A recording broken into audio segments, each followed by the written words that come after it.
Well, welcome to the Village Green NBTV show on the environment in Newport Beach. I'm Nancy Gardner, your host. And today we've got a good variety, but we're going to start with something we get back to a lot of times, and which is waste and how the city's handling it and what the state is asking us to do and setting higher standards. Well, I'm here with Micah Martin, who's Deputy Director of the Municipal Operations Department, which is a mouthful.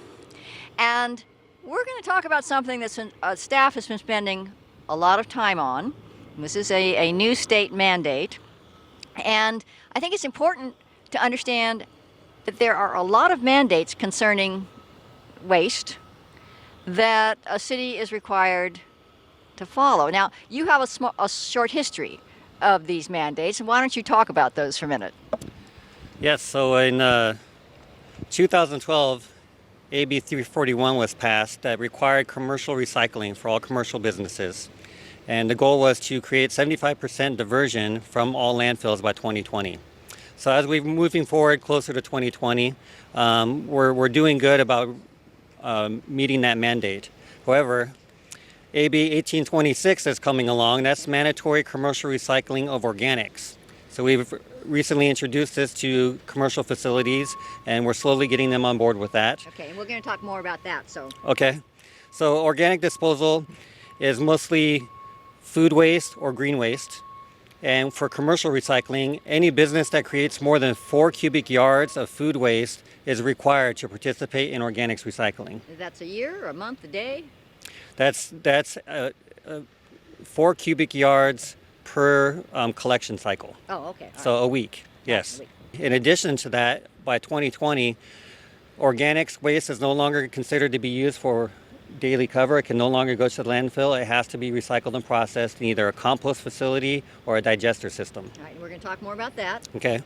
And then the next one is SB 1383.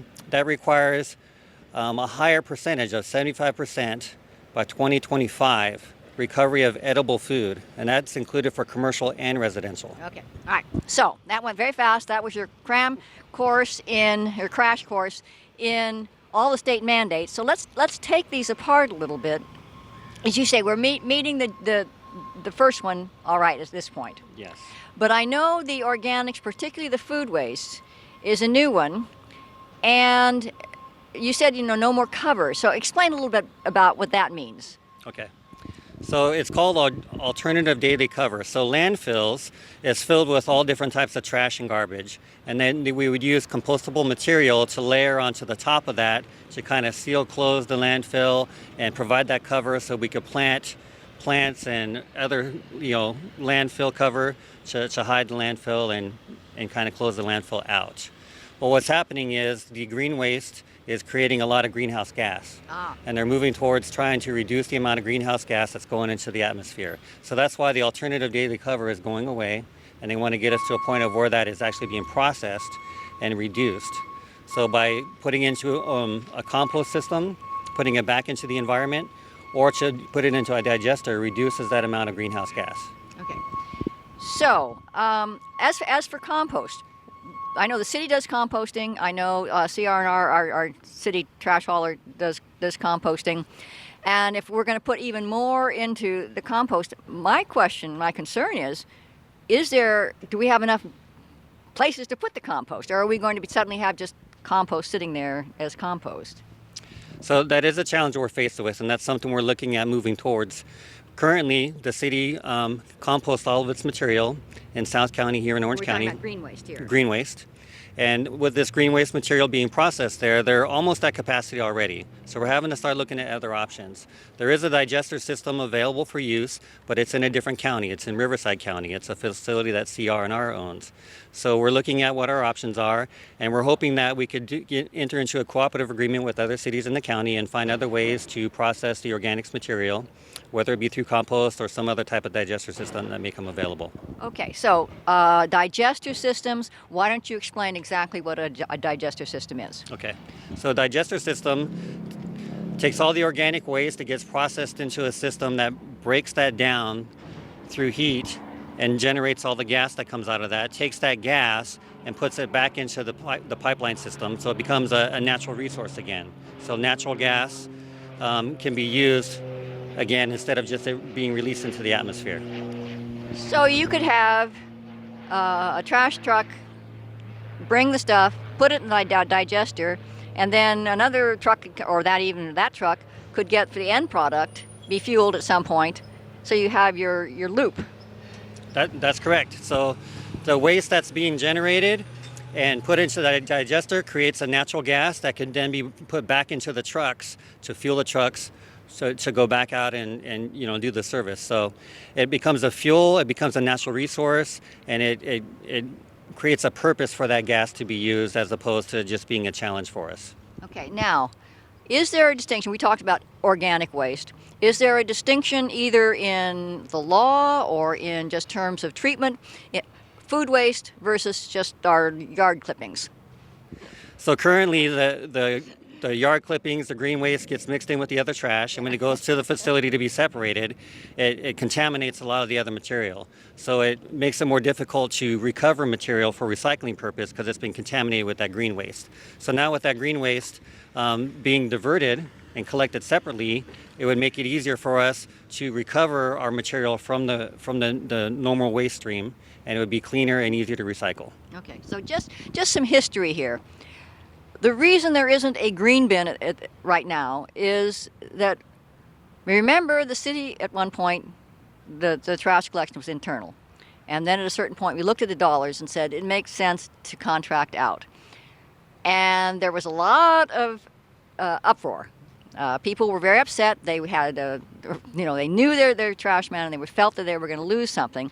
And so we wanted to give new options, but we also didn't want to make too many demands. Not saying you have to do all this at this point, even though some of us would have probably liked it.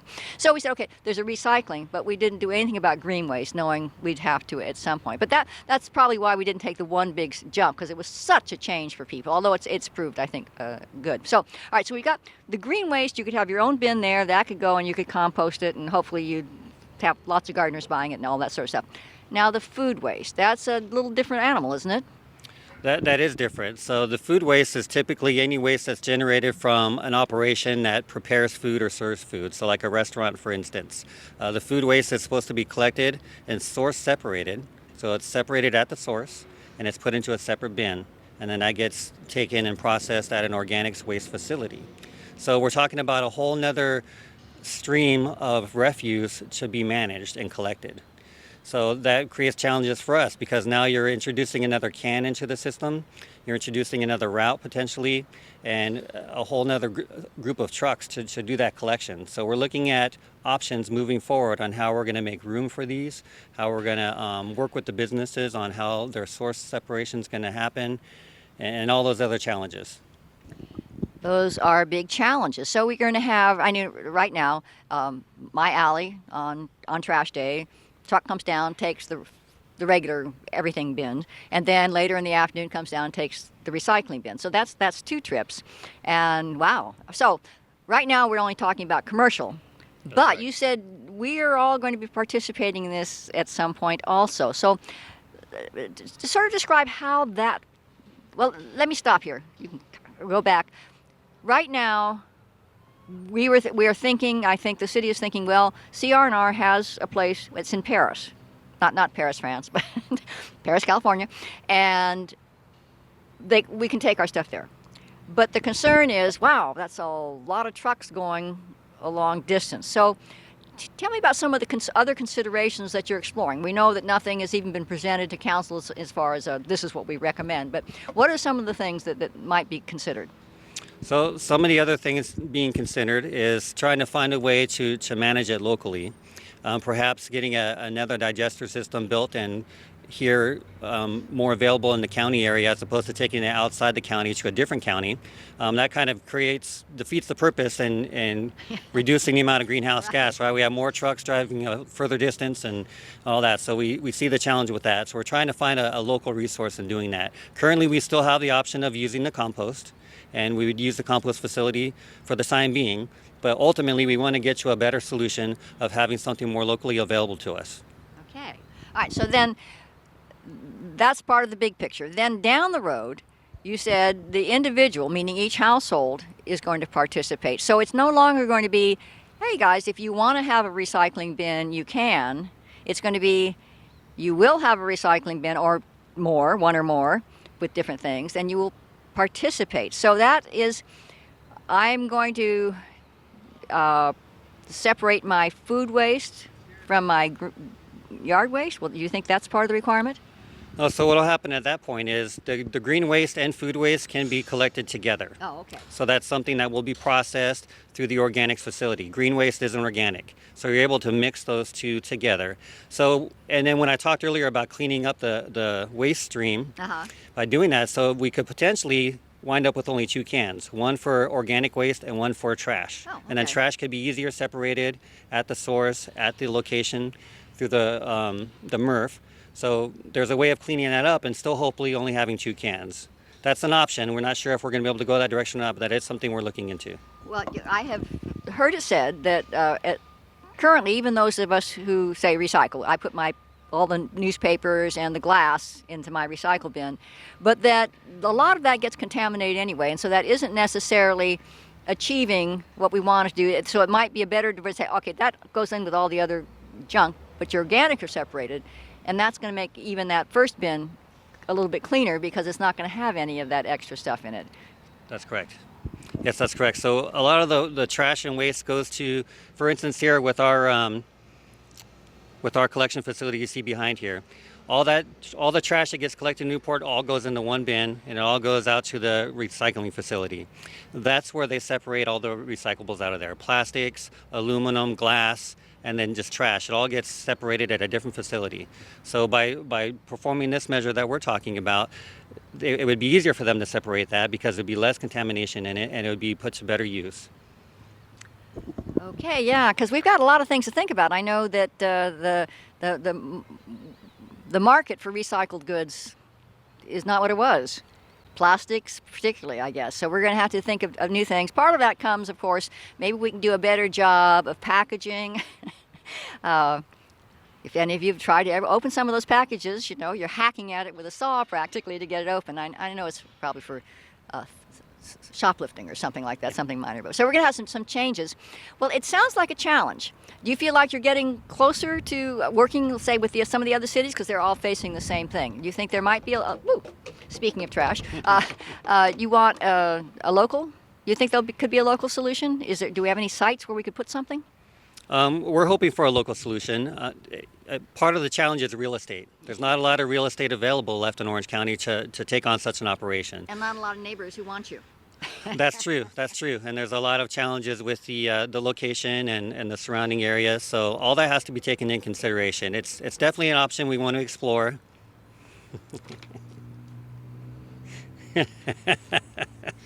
It's definitely an option that we want to explore and look into. Like I mentioned earlier, perhaps a cooperative agreement with other cities in the county and coming up with a solution and a location where a system like this could be implemented. Well, it's going to be a challenge, but I think it's going to be a good challenge. I think that if we can start closing the loop on some of these things, we're going to be ahead of the game. We'll be dealing with greenhouse gases and also dealing with just the trash in general, making it as simple as possible for our residents, yet as effective and efficient. That's a great goal. Right. And I will reiterate, you know, you're talking earlier about the amount of waste that's produced. You know, the whole mantra for recycling is reduce, reuse, and recycle. Well, those are in order. Recycling should be our last option. If we could reduce the amount of waste we create, if we could reuse the amount of waste that we have, then the amount of recycling left to do is a lot less. So if we could start changing our mindset and think a little bit more forward thinking about reducing the amount of waste we actually generate, then that helps solve the problem long term. Yes. Think of the Pacific Gyre and all that plastic. We want to reduce the amount of plastic we use. Well, thank you, Micah. Thank you very much. We're just talking about our whole trash program, trash reduction, trash recycling. There's something coming up that doesn't seem related at first, but it is going to be very closely related, and that's our general plan update. I'm the chair of the update committee, and I really hope all of you will get involved in one way or another. We're hiring a consultant, that's what we're doing right now. But once we get launched, what we're going to do is get out into the community and find out what everybody thinks. You know, what is your vision of our city? What are the things you really like about it and want us to be very careful with? What are the things you really don't like about it and want us to change?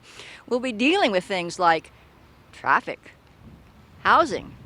For example, we will be getting what's called our Regional Housing Needs Assessment soon, and that's going to be another state mandate saying we have to provide some more houses, and some of them have to be affordable. Well, that's going to be a challenge, isn't it, in a city like ours? But where would you like to see that if we have to do it? So there'll be all opportunities to voice your opinion, and you can go to the city's website, and there's a general plan update right there, and it gives you the time of the meetings and other things. So please, please do participate, because this is your city and your future.